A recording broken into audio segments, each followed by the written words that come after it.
Welcome to the InnovaBuzz podcast, where our job is to help you build visibility, professional credibility, and connection with your ideal client by putting the human at the centre of innovative marketing, so you can build and strengthen an engaging, enduring relationship with your ideal clients. I'm Jürgen Strauss from InnovaBuzz, and I'm honoured that you're here with me. If you haven't joined our wonderful marketing transformation community yet, go to InnovaBuzz.co and collect your free gift as well. Do subscribe to the show and also leave a review because it helps others find us.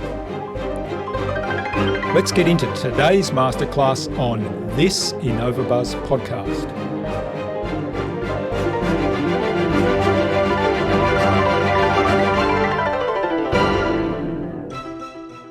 If you are working with great ideas to build your own business yourself, don't wait too long. It don't has to be perfect. Try to validate with real people and a real audience as soon as you can. So I should recommend in that case to go to market as soon as possible. It's not bad to make a mistake. It helps you grow later, and all the people who engaging with you in the beginning, they will become your real ambassadors. And things not need to be perfect.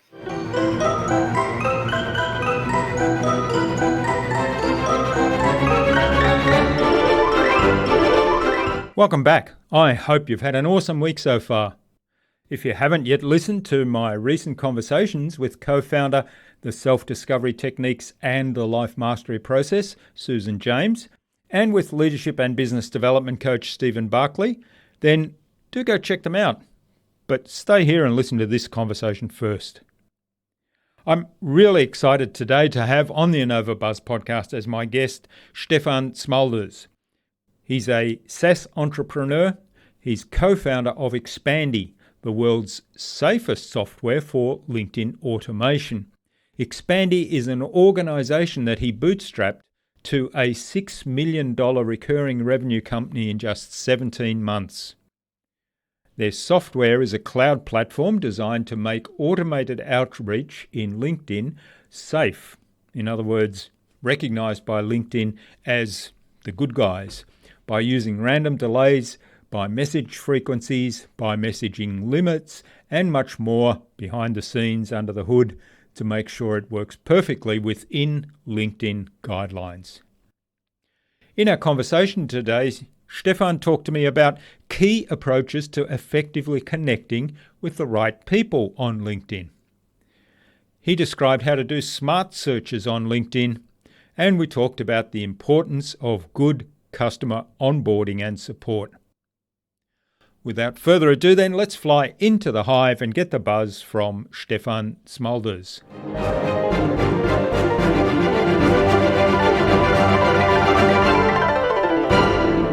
Hi, I'm your host Jürgen Strauss from InnovaBuzz, and I'm really excited today to welcome to the InnovaBuzz podcast from Eindhoven in the Netherlands, Stefan Smulders, who's the founder of XFamily, a tool that does automated cold outreach for LinkedIn. The tool is used by over 10,000 active users right at this time. So welcome to the InnovaBuzz podcast, Stefan. It's a real privilege to have you here as my guest. Yeah, thanks, Jürgen, for this great introduction, and I'm really excited to be your guest here today. Now, I'm looking forward to learning more about some of the growth tactics we can use on LinkedIn and how that can actually be automated through your tool. And I know also that your business has grown very rapidly over the last couple of years, so I'm keen to learn a little bit more about how you went about that and some of the challenges that you had to overcome. But before we start talking about all those things, what's the impact you're having in the world? In the whole world, I'm not sure about that. I always try to be a hardworking, honest guy, but I think definitely in this particular LinkedIn space, we've had a huge impact because our fast grow in such a small amount of time. That's for sure. So tell me a little more about what XFamily does and what problem it solves. Yeah, XFamily is in cloud-based software to manage your LinkedIn and automate it as much as possible.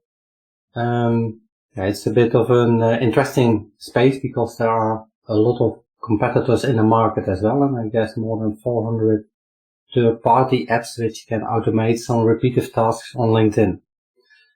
At the end, everybody wants to grow fast and do a lot of actions on LinkedIn, so it's actually a common thing for people to use automation to operate on their LinkedIn profile. With XFamily, we try to be different. For example, safety is a very important topic, and therefore we decided to build a cloud-based solution to manage your profile easy on a seamless way. We actually are focusing on people who are managing more profiles, for example, agencies, which provided a done-for-you service, and LinkedIn growth hackers.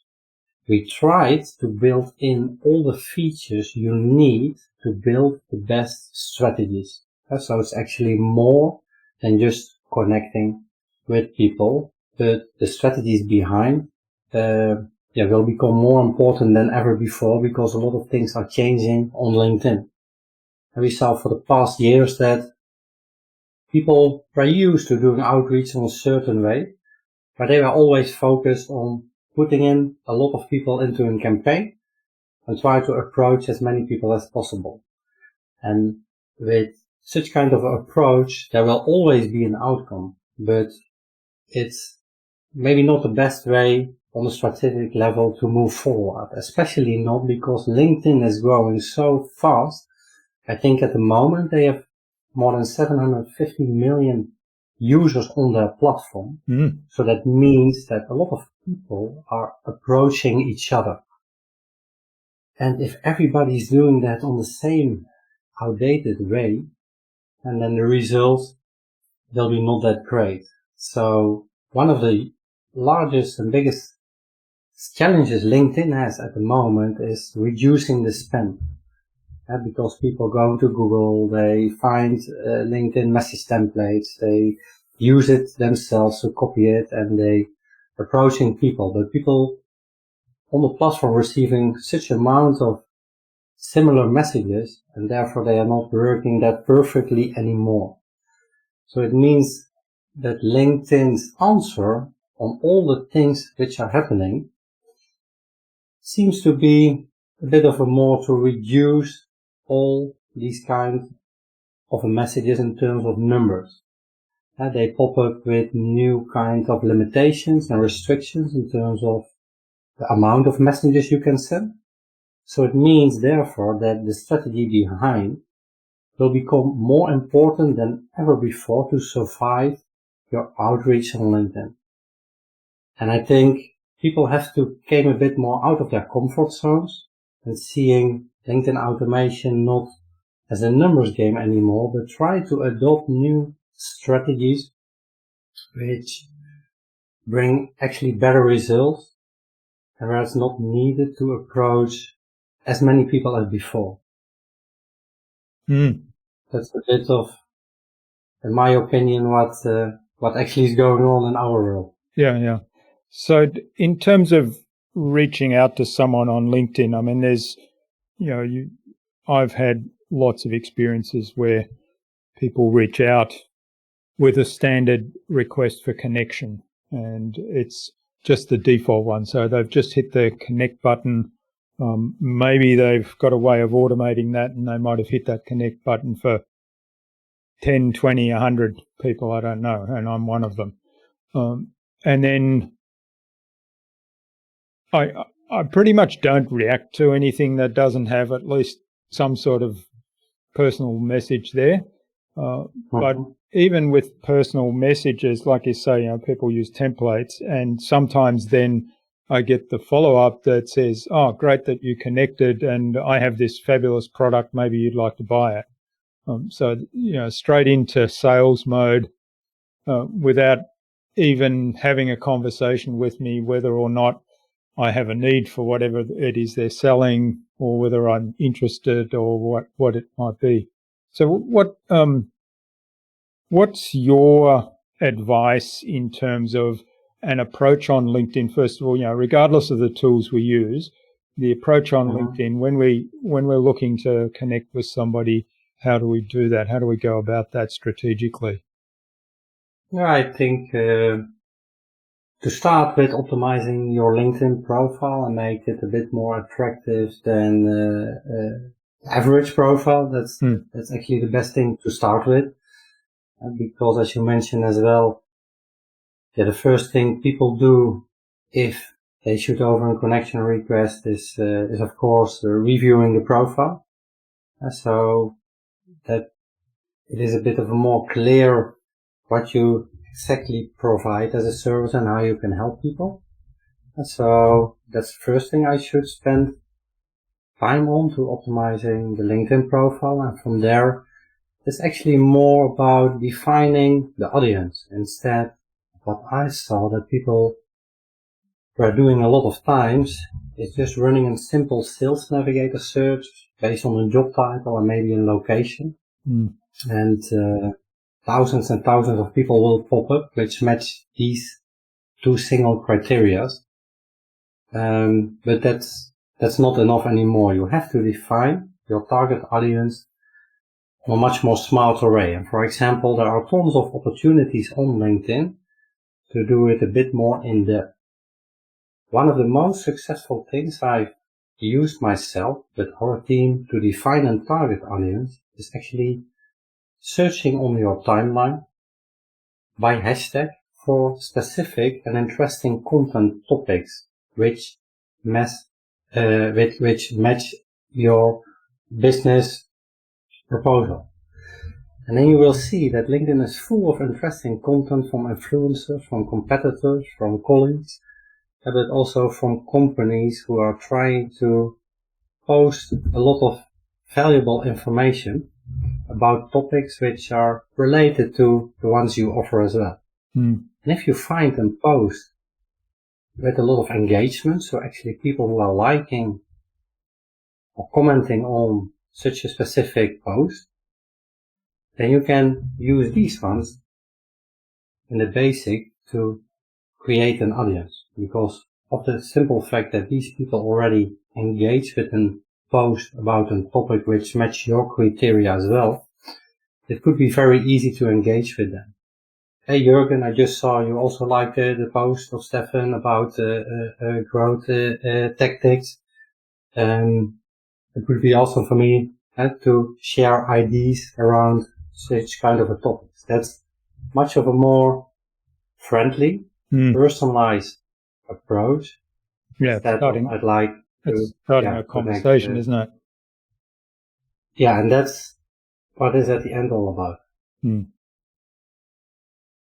Okay, that makes a lot of sense. I hadn't actually thought of the idea of searching topics. I mean, the hashtag. So what are some of the ways you can search for topics and use the hashtag in searching? The most easiest way to do, no matter if you have a paid or a free LinkedIn, basic LinkedIn subscription, is that you can always use the basic search bar and put in there a hashtag and then search just by some keywords. And then LinkedIn will pop up the most interesting posts, in that case, on your timeline, which you can review if that's something that could match. But you can do exactly the same for events. So that means that since the COVID kicked in last year, a lot of people moved to doing and managing and running their businesses more online instead of physical. So LinkedIn is quite a sweet spot also for people who are hosting events on LinkedIn and doing that online. So it means that you can use the basic search bars in LinkedIn also to find interesting events. And if you find an event with a lot of attendees, you can also attend that event. And then it's actually very easy to engage with these people who are also attending that event and make a warmer introduction and use that as a referral. Hey Jürgen, I also saw you're planning to join the upcoming event of Stefan next week. I'm very excited about it as well. I want to share. It's also possible if you attend an event yourself on LinkedIn and to message the people who also attending the event. And that means that you don't have to send a connection request, but you can message them straight away in the event section. Mm. That's quite helpful, quite useful, isn't it? Yeah, the challenge also here will be to find the right events which also match your business topic. Mm. But the strategy itself, it's I think useful for everybody who's struggling to define target audiences, because LinkedIn is cracking down the amount of people you can approach per day, so that the platform became less spammy. And these two great rates with searching posts of events which are interesting, I achieved more than 100 times in total a 70% acceptance rate or above by using these exact same strategies to find my target audience. Mm. All right. Well, and tell me then, how does XFamily work with some of these strategies in terms of automating the things that are repetitive tasks and at the same time still maintain that personal connection, the conversation at a personal level part that's so important, I think, in terms of building the relationships? It should always be the key, and the tool is just an instrument to execute the defined strategy. So that's, in my opinion as well, same as you mentioned, always the most important fact. But if you use such kind of a tool, you don't want to have a lot of headaches. And most of these tools are Chrome extended. You have to run them on your LinkedIn profile, and as soon as you close it, it will stop all the automated activities. And that was actually one of the main reasons that XFamily decided to go cloud-based. So it means that you can set up a lot of activities in XFamily, and that we will execute them all in the cloud on a safe way without having a lot of headaches for yourself. Besides of that, it will save a lot of time. And we've intelligent features, for example, to execute the earlier mentioned strategies. And so if you find a specific post or an event of your interest, and with 3 mouse clicks, you can copy the URL that belongs to that post or to that event. You can paste it in XFamily, and within a couple of minutes, we will scrape all the people who are like or commenting the post or who are attending that event as well. From there, you can build a sequence, which, for example, starts with a connection request, and with a lot of variables and placeholders, you can make it personal, with the first name, a last name, a company name, and dynamic placeholder, but also maybe a job title. And as soon as people accept your connection request, you can put a bit more intelligence in the sequence. We've a native integration with Hyperice. Hyperice is the market leader on hyper-personalization. And because of that, you are able in XFamily to use personalized images and GIF animations with dynamic placeholders, which we will send as a real upload in the LinkedIn message box. And so let's say we going to start scraping people from a specific post, and we add these people to a sequence, which starts with a personalized connection request, and as soon as you accept that connection request, 99 out of 100 people starting approaching each other. Hey Jürgen, it's Stefan here, I have an offer for you, do you want to have a call with me? And here's my link. So everybody is already expecting, okay, I accept the connection request and now I only have to wait for the incoming approach, the attack. But instead of doing that with using personalized images, I can also start with an icebreaker, where I just send you over a GIF animation of myself with a cup of coffee. Wish you a great day and thanks for connecting.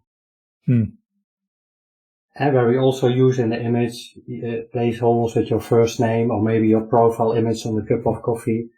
Such kind of maybe funny things to make it a bit more easier for everybody to engage and to interact. So that's a bit more of the things I should do with, for example, XFamily and use it to its full potential. That's interesting. So it's kind of like an email sequencing tool, but with very high level of personalization and lots of decision points in terms of how people respond. And if they respond in one way, it sends them a certain response. And if they respond in another way, it sends them another communication that's different. Yeah, and as soon as people reply, then the sequence will, on first place, automatically stop. And XFamily also has imported the full LinkedIn, synced the full LinkedIn inbox. So that means that you can use the XFamily app also to have a better and clear overview of all the incoming replies, to manage these replies, to assign text to them, but also use reply templates for a lot of common answers. So actually you don't have to leave the app to shoot over follow-up messages or replies from your end. Yeah, I think that's extremely useful, because I'm finding that with good quality connections in LinkedIn, I'm finding that I spend more and more time in LinkedIn and using their messaging. And you're right, in email, I've got lots of templates and things set up, which are, I've got them set up in a way that I can highly personalize them, but it still saves me a lot of time because I can import blocks that are always the same. And in LinkedIn, of course, in the tool itself, I don't have that ability. So I've got to go out and find bits and pieces and do copy and paste. That's definitely true, and for some strange reason, and maybe you recognize it yourself as well. The LinkedIn inbox is not that structured, and if you refresh it, I always lose a lot of opportunities and conversations, and I can't find them back on a proper way, which is sometimes a bit frustrating. Sometimes therefore I have a lot of frustration, because if I lose these opportunities and these chat conversations, then I can't send over on the right time the replies. So therefore we made it a bit more easy to do it straight from our XFamily. Yeah. I find if I've got a lot of messages and I reply to, say, 5 or 6 messages in one day, then that message stream goes to the top of the list, even though my reply was the latest thing. And then other messages that I haven't replied to suddenly vanish from the screen because they're below the scroll. Yeah, that's exactly what I meant as well. Yeah. All right. Now, Xpandy, you've got over 10,000 users now, and how many staff do you have? Because you've grown quite rapidly, haven't you? Yeah, it not started as a joke, but we started actually with a very small team.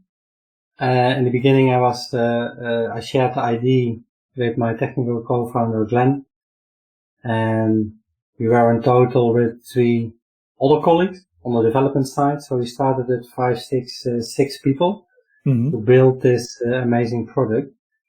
And on of today, we are with 30 plus people in the team.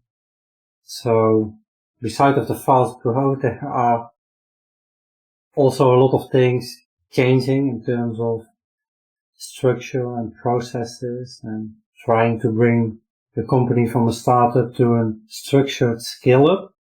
And there are also a lot of challenges, as you can imagine, in such kind of a phase. Yeah. I was going to ask you about some of the big challenges of that rapid growth. So what have you found to be the biggest challenge? Keeping track of everything. And in the beginning, you start enthusiastic with executing the growth strategies we use ourselves, to find and fit with the market as soon as possible. And lucky for us, we had that straight from the beginning. So from marketing perspective, I was, for example, only focused on growth and growth and growth. And I can tell later on a bit more about what we exactly did and what brought us that success and which tactics we executed to reach a huge and a large audience. But with such a growth, you also have to cover support because we are operating global. We have customers in different time zones. Most of our customers are coming from the US, from Canada, but also from Australia. So we are located in the Netherlands. So it means that we have to cover a high priority support almost 24/7. We have to manage that. We have to educate the people who are covering it. It's a very technical product as well, that if some things happen, that we want to advise the customers on the best way to find the solution for their questions and for their challenges. On the other hand, if you onboard new people, there needs to be systems in place to communicate. In the middle of our growth, COVID kicked in the first time. So it affects the business in terms of from one on the other day, we have to operate online with our colleagues and try to find communication ways to reach each other as effective as possible instead of meeting each other in the office, which was not allowed in our country. And I think above all, building in systems and processes for every department and align these ones with each other. And also trying to manage the company based on data. I think that currently one of the largest focus points we have right now is trying to manage the company more on data. With the 10K plus accounts in the system, they are doing actions. People sign up straight from the website. They're adding their credit card. What's the best way for us to keep track of what these people are doing? Are they converting from a trial to a paid customer? And how can we bring them from the first to the second payment? How should we provide the onboarding? So what we are doing at the moment, and we learned our lessons, is trying to implement as much parameters in the software as possible to track the behavior of the user. Are they logging in the trial? And if they're logging in less than 3 times, okay, then you have to pop up some actions. Then they need maybe some attention. Maybe they forgot about it, or maybe it was not that clear for them. But if they are not using specific features in the software, and then we can say it's an expert user, so they maybe need more education. So actually, all these kind of things we are setting up right now with some specialists we hired to join the team and who have a bit more experiences in such kind of building processes. But all of these things are not done from one and the other day, so it will give also a lot of headaches until they are fully implemented and the people are trained up to work that way. But I definitely think that that will help us being a bit more stable and fundamental, better to hopefully achieve an even faster growth in the upcoming period if we implemented all these metrics and measurements. Yeah, I love the data-driven decision making, and the idea of really trying to understand the user's behavior in terms of, which areas are they using more, and if they're not logging into certain areas, are they not using it, and how can we help them more in terms of education or assistance. And the idea, I really like the idea of the 24/7 support too. I think that To me, that's almost a given these days with software as a service because it's available globally, and I still have quite a number of tools, and if I run into problems, because I'm in Australia and usually the tools are from North America, and I'll jump in their chat or their support and ask a question, and it'll say, oh, we'll get back to you in 24 hours, or we'll be back online in 10 hours, and it's sort of very frustrating. Yeah, that's what I can imagine. And to be honest, I think the continental of Australia is, for a lot of SaaS companies, the hardest part to cover properly in terms of providing live support. That was on our side the same as well.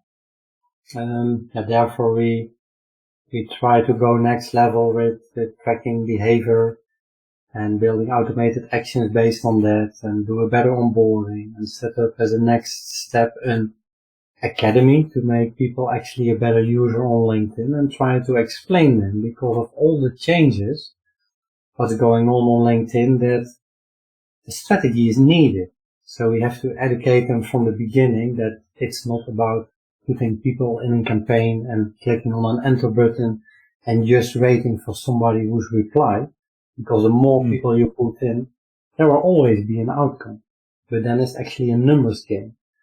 And we are working on setting up an advanced academy, LinkedIn Academy, where we actually learn people and give them more insights about how can they keep their LinkedIn profile healthy. And if we refer, for example, to the social selling index on LinkedIn, then you see 90 out of 100 times that most people have a lower SSI score than 70. And if that's the case, then there are tons and tons of opportunities to improve and to work on that. Because, for example, LinkedIn also wants that you're going to post on a more consistent and frequent way content. And then they will value the SSI score a bit higher on that specific pillar. They also do the same to events. They actually want that you're going to host your event. And if you host an event, then you can use, for example, the XFamily event inviter to invite your first degree connections. And after the event is hosted, you can use these people to follow up and to engage with. Because LinkedIn wants actually that you only invite people you know. So, for example, people who attend your event could be the perfect audience. They joined your event, they made some quality time free to be there, so they were definitely interested in the topic. So that's the perfect basis to follow up these people in a creative way.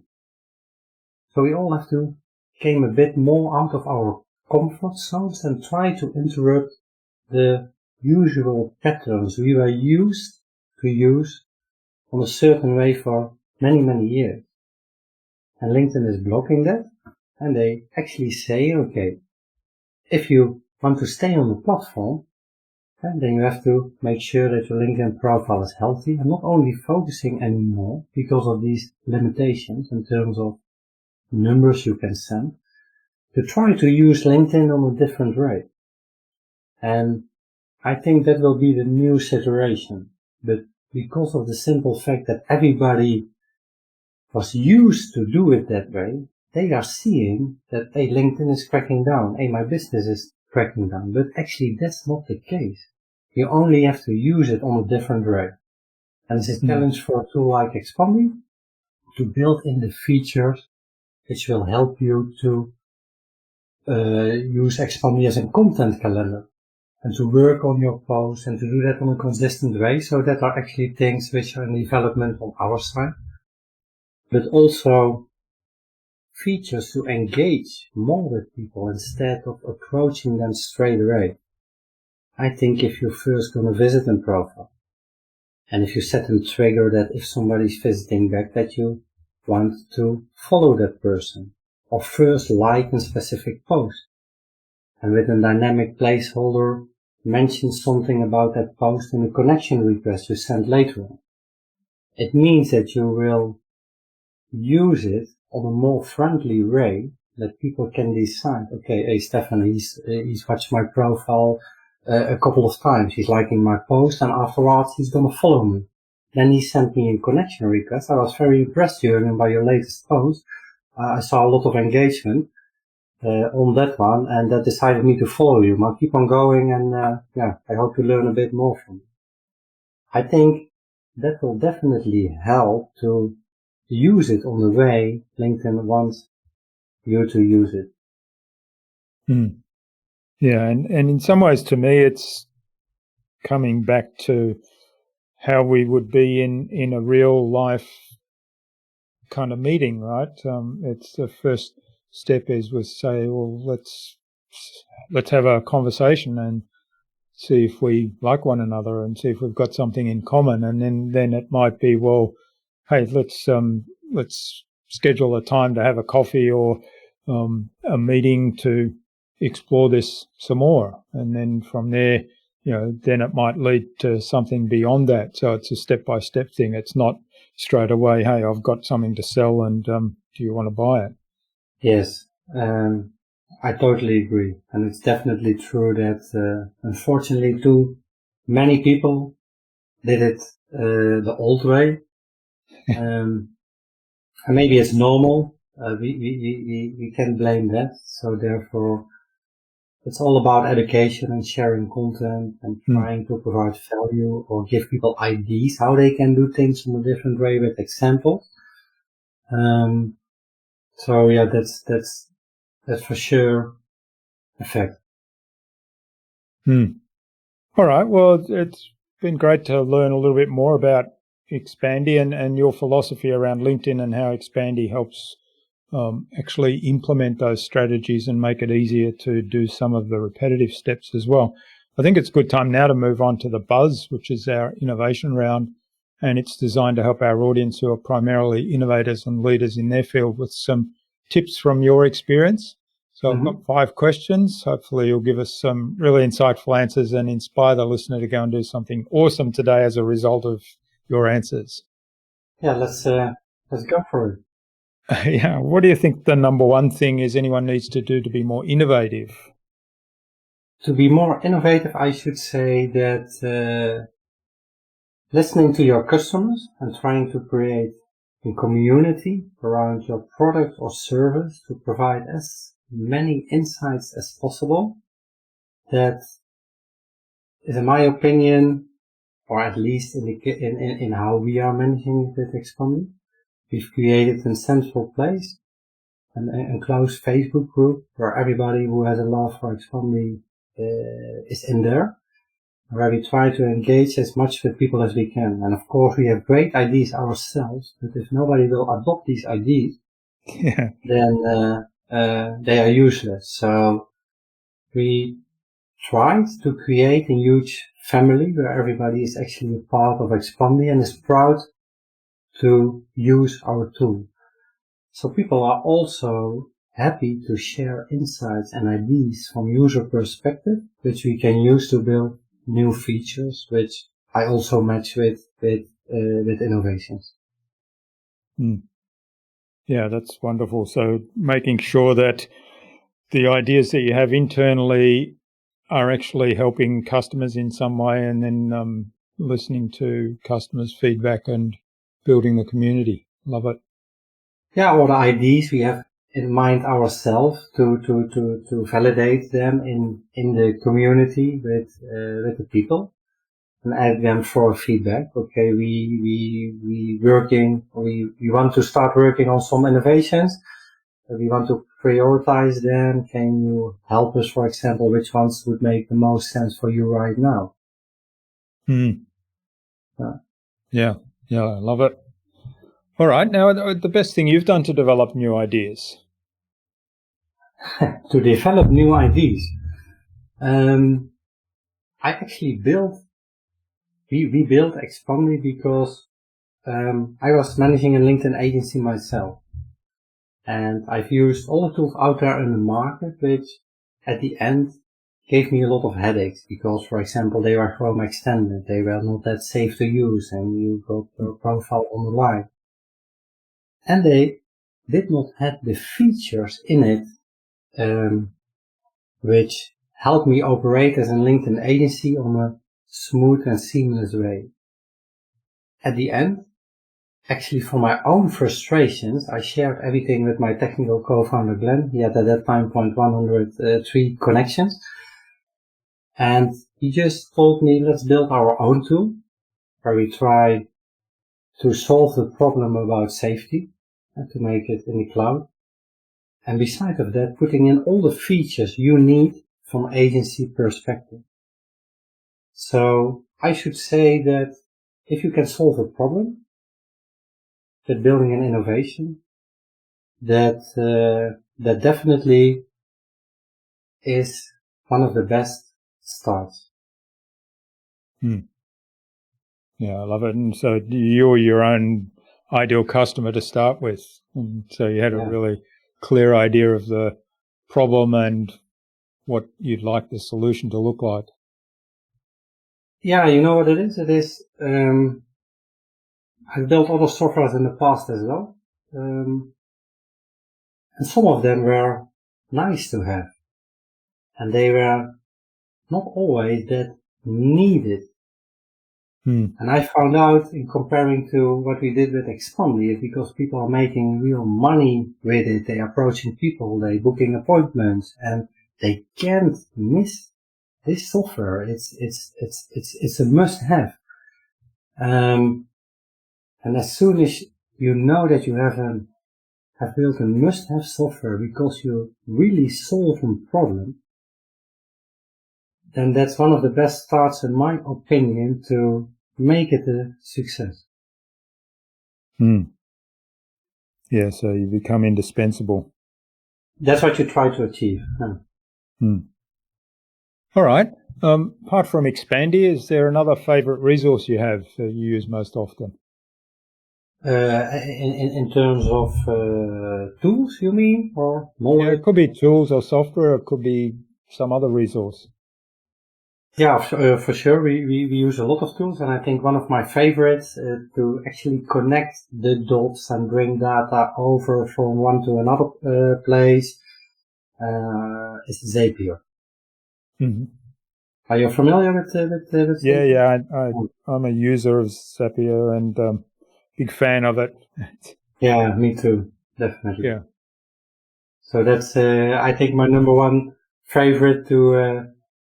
Which I use the most for different purposes.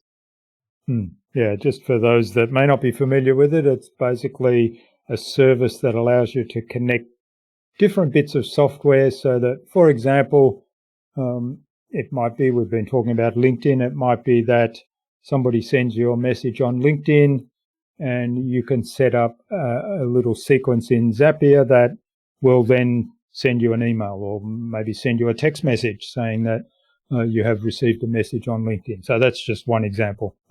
Now, I don't even know whether that actual sequence is possible on Zapier, but I think it would be. Yeah, I think there are endless opportunities. Yeah. To use it.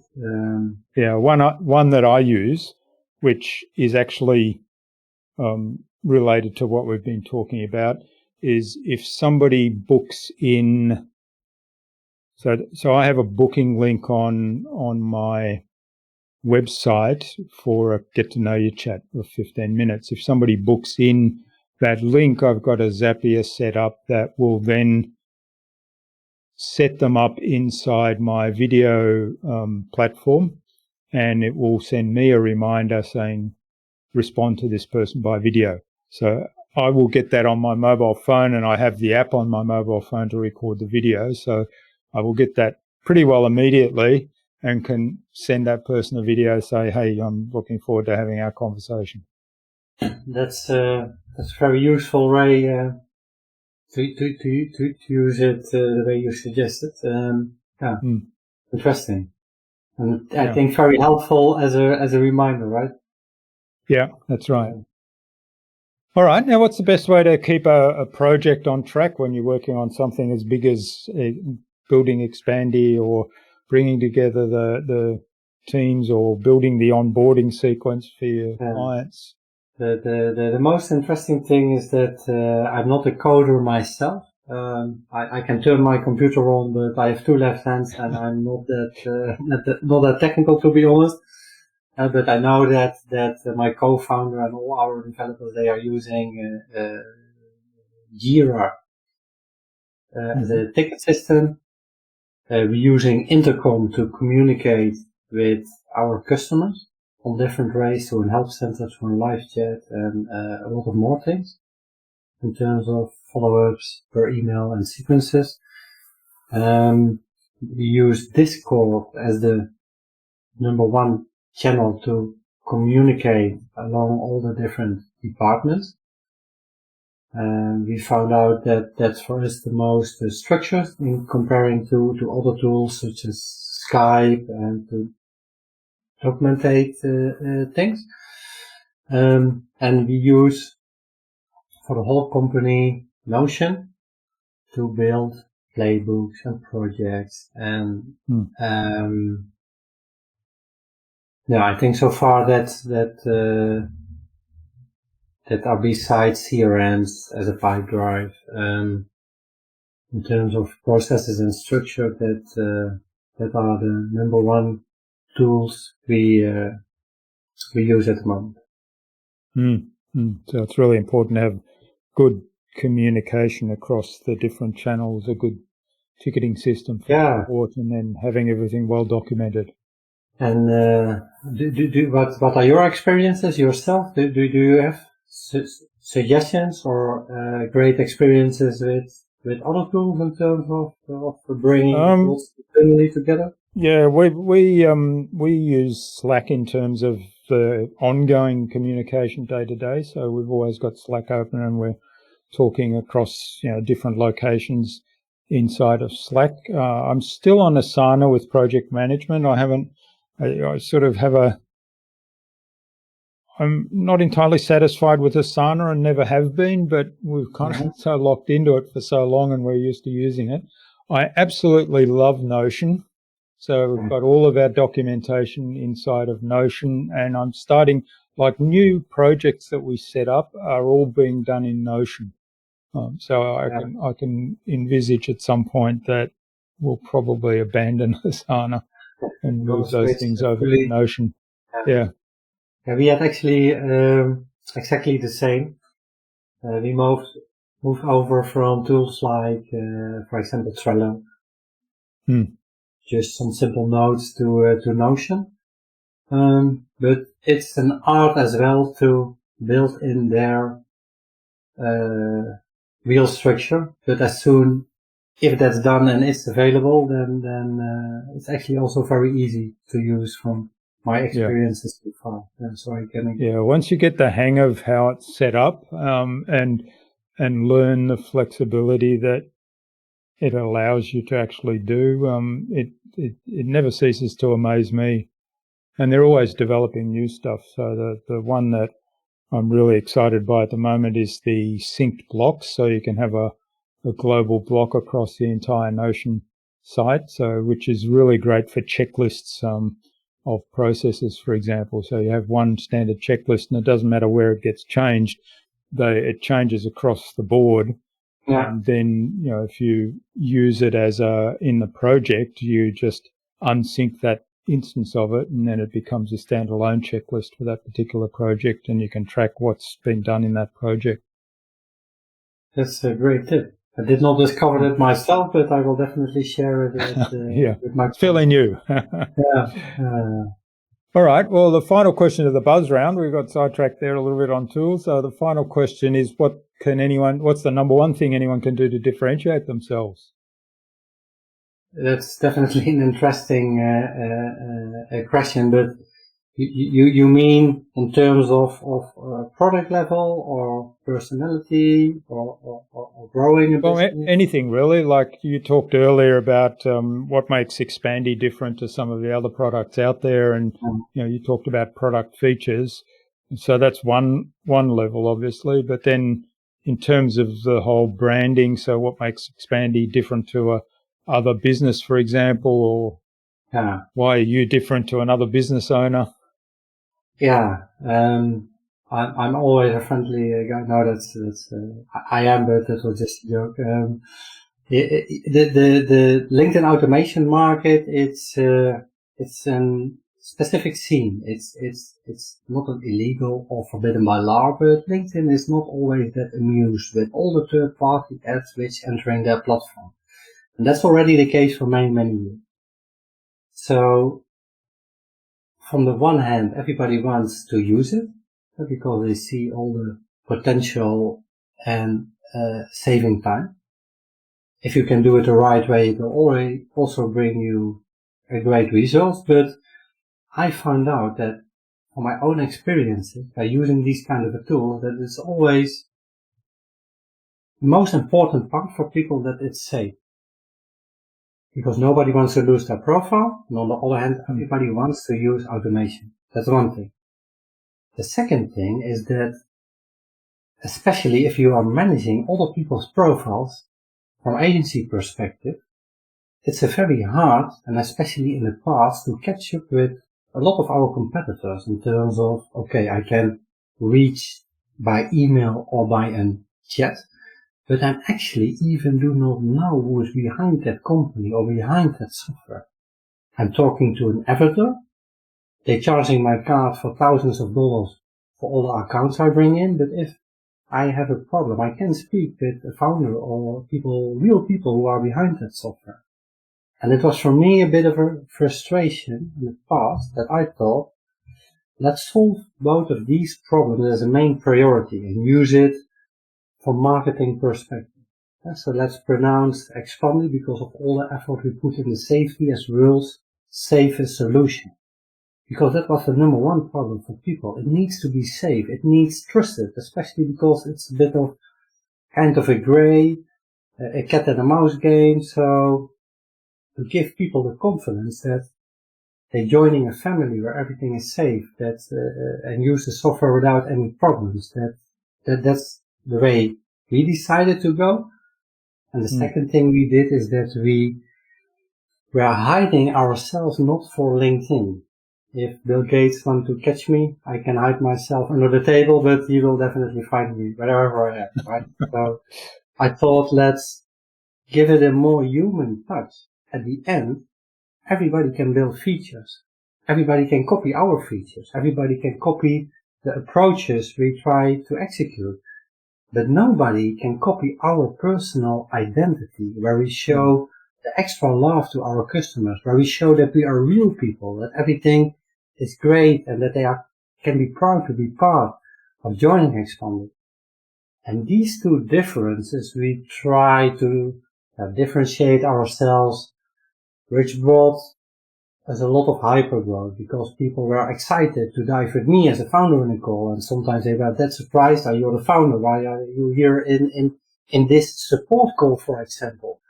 But it gives people trust. And if they see me speaking in a small video in our group, then it's at the end, I think these two pillars brought us the most success so far. Yeah, that's wonderful. I think, out caring, out loving the competition, and really putting a human face into everything you do. And I think probably in the SaaS space, the software as a service space, that might be quite rare. So great job. Yeah, thank you. Thanks, Stefan. This has been really great. Now, let's tell people where they can find out more about Xpandy, where they can find out about you, maybe even get in touch and say thanks for what you shared today. Yeah, I hope at least the insights I shared are a bit of a value for the audience. If people want to learn more, it's never my intention to sell things, but I can imagine that people want to know more about such kind of strategies to use LinkedIn the right way and to execute successful campaigns. I should strongly recommend to go to our blog section on the XFamily website at xfamily.io/blog,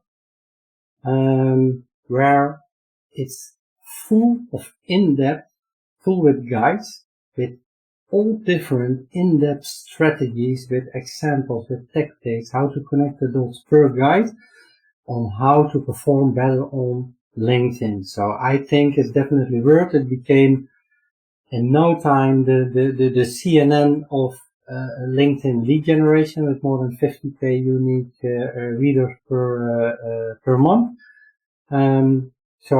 People who want to learn more about how to use LinkedIn, I should definitely point them to our blog site on the XFamily website.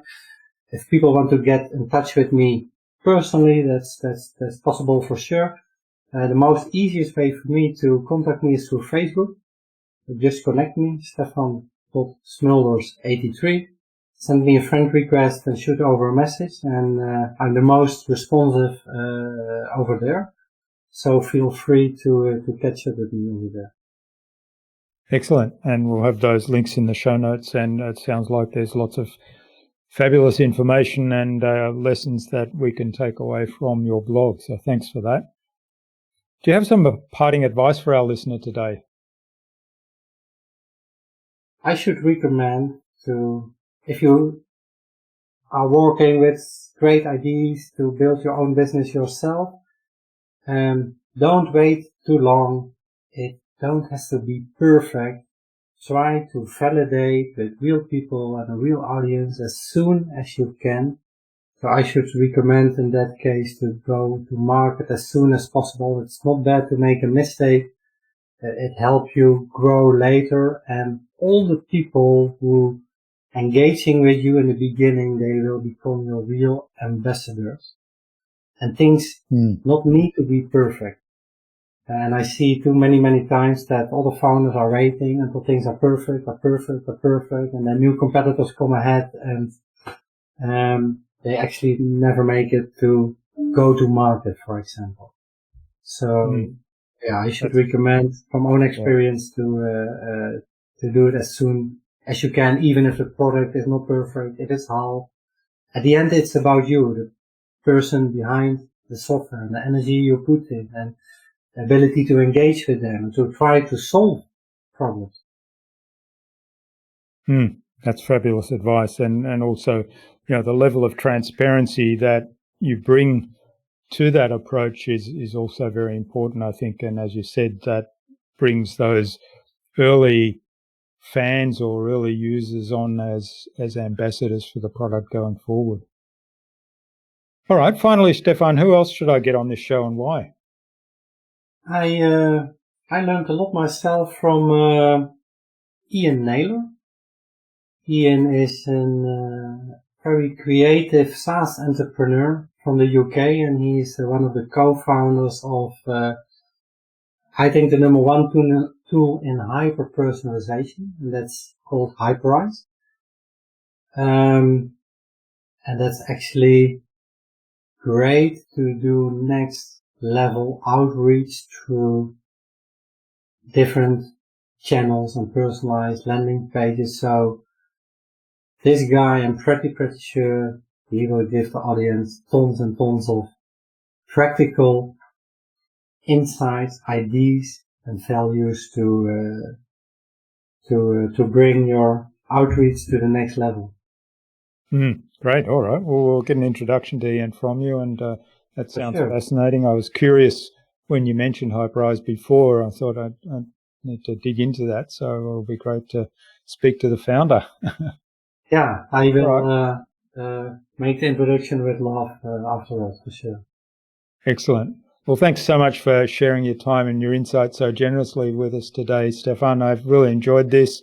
It's been really interesting to hear your approach to building an automation tool for something, but in a way that is very personalized both for the user and their experience with you as the business, and also for the actual use case, so where the user reaches out to others on LinkedIn and it's still very personal, even though they're making use of a tool to help with those outreaches. So thanks so much for all that wisdom that you've shared, and let's stay in touch. For sure. It was a pleasure to be here, and have a great evening on your side, I guess, right? Yeah, thanks.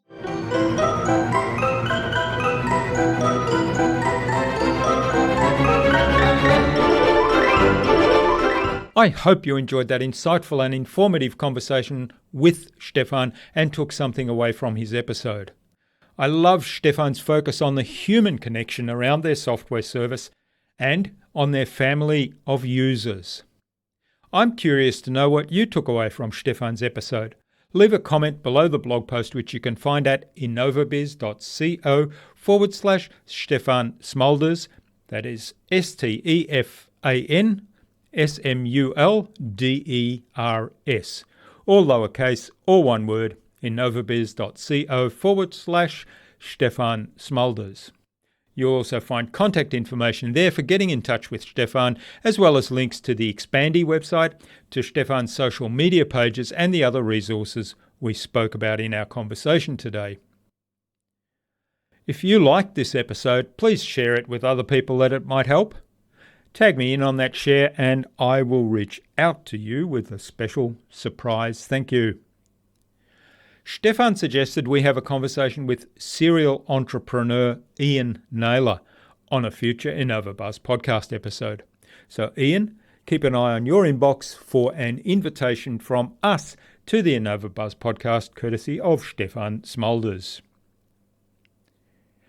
Tune in again to the next episodes of the InnovaBuzz podcast, where we've got yet more fantastic guests lined up, including Arjun Sen of Zen Mango and serial entrepreneur, author and speaker Pete Martin. Thanks for listening to this episode. Make sure you subscribe to the show to be reminded of new episodes. It's free to subscribe. Leave a review if you like. Even if you don't like me, I'm okay with that. I'm asking you to leave a review because it helps other people find this show. Go to innovabizz.co to join our marketing transformation community and access a free gift my team and I made for you. It's the Marketing Master Mini Class.